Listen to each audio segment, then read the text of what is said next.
यह दुनिया का सबसे पुराना और सबसे ताकतवर म्यूटेंट है, लेकिन आम लोगों को अपना असली रूप न दिखाने के लिए वह हमेशा एक कीमती सोने का कवच पहनता है। उसके सेवक इस पर गर्व महसूस करते हैं। इसका नाम है तियानची, जिससे हर कोई डरता है। तियानची खुद को भगवान समझता है और इंसानों को कमजोर मानता है। एक दिन उसके लोगों को एक ऐसा म्यूटेंट मिलता है जो कभी मर नहीं सकता। अमर बनने के लिए तियानची उसकी ताकत को खुद में शामिल करने की योजना बनाता है, लेकिन उसके द्वारा सताए गए लोग उसके खिलाफ बगावत कर देते हैं। वे अब भगवान के गुलाम नहीं बनना चाहते थे। कुछ लोग तियानची के पूरे साम्राज्य को नष्ट करने की योजना बनाते हैं। तियानची के 4 शक्तिशाली म्यूटेंट उसकी रक्षा के लिए लड़ते हैं, लेकिन अंत में पूरा महल गिरने लगता है। तियानची जमीन में दफन हो जाता है। उसके अनुयायियों में से सिर्फ एक बचता है जो अपने स्वामी की रक्षा के लिए आखिरी दम तक लड़ता है, लेकिन आखिर में वह भी जलकर मर जाता है। समय बीतता गया। 5000 साल बाद जिन लोगों ने तियानची का शासन छोड़ दिया था, वे अब एक नई सभ्यता बना चुके थे। वे पूरी तरह भूल चुके थे कि कभी एक राजा हुआ करता था जो पूरी दुनिया पर राज करता था। फिर एक दिन तियानची के कुछ भक्त उसके दफन स्थान पर पहुंचते हैं। वे इस दुनिया के लालच और बुराई से दुखी थे। वे चाहते थे कि तियानची वापस आए और फिर से दुनिया पर राज करे। वे यह नहीं जानते थे कि उनकी सच्ची प्रार्थनाओं के कारण हजारों सालों से सोया हुआ तियानची जाग जाएगा। लेकिन अब दुनिया पूरी तरह बदल चुकी थी। इंसानों ने नई तकनीकें बना ली थी और वे तियानची को एक पागल राक्षस समझते थे। जब लोग उसका भयानक चेहरा देखते तो डर के मारे कांपने लगते। तियानची ने गुस्से में हाथ उठाया और एक ही पल में आसपास के सभी लोगों को मार डाला। फिर वह इस नई दुनिया को समझने के लिए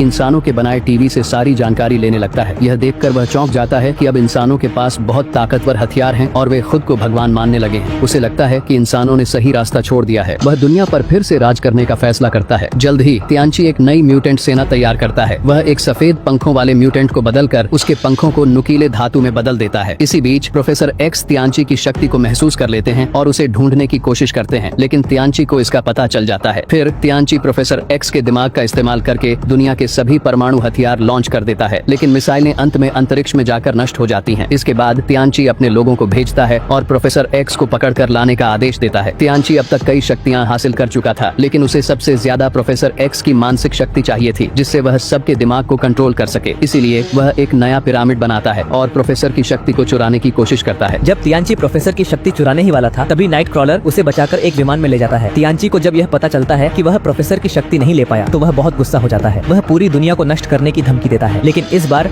मैग्नेटो तियानची के खिलाफ हो जाता है। उसे एहसास होता है कि अगर तियानची ने दुनिया पर राज किया तो हालात और भी खराब हो जाएंगे। अब सभी म्यूटेंट मिलकर तियानची पर हमला करते हैं, लेकिन वह बहुत शक्तिशाली था। जब सभी म्यूटेंट कमजोर पड़ने लगते हैं तो प्रोफेसर एक्स जीन ग्रे को पुकारते हैं, जो फीनिक्स की शक्ति रखती थी। प्रोफेसर की मदद से जीन अपनी पूरी शक्ति को बाहर निकाल देती है। तियानची पर एक बहुत तेज रोशनी गिरती है, जिससे वह कमजोर पड़ने लगता है। वह भागने की कोशिश करता है, लेकिन मैग्नेटो उसे रोक लेता है। जीन अपनी पूरी शक्ति का इस्तेमाल करती है और तियानची की पूरी देह जलकर राख हो जाती है। यहीं पर तियानची का आतंक हमेशा के लिए खत्म हो जाता है।